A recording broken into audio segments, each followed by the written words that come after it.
திருப்பாடல்கள் 119 65 72 முடிய.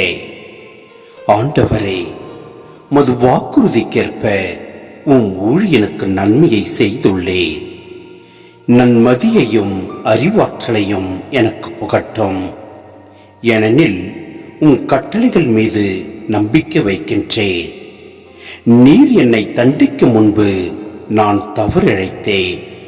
ஆனால் இப்போது உம் வாக்கை கடைபிடிக்கின்றேன். நீர் நல்லவர், நன்மையை செய்பவர். எனக்கு உம் விதிமுறைகளை கற்பியும். சிறு குற்றோர் என்னை பற்றி பொய்களை புனைகின்றார்கள். நானோ முழு மனதுடன் உம் நியமங்களை கடைபிடிக்கின்றேன். அவர்கள் இதயம் கொழுப்பேறி போயிற்று. நானோ உம் திருச்சட்டத்தில் மகிழ்ச்சியுறுகின்றேன். எனக்கு துன்பம் விளைந்தது என் நன்மைக்காகவே. அதனால் உம் விதிமுறைகளை நான் கற்றுக்கொண்டேன். நீர் திருவாய் மலர்ந்த சட்டம் 1000 கணக்கான பொன் வெள்ளி காசுகளை விட எனக்கு மேலானது.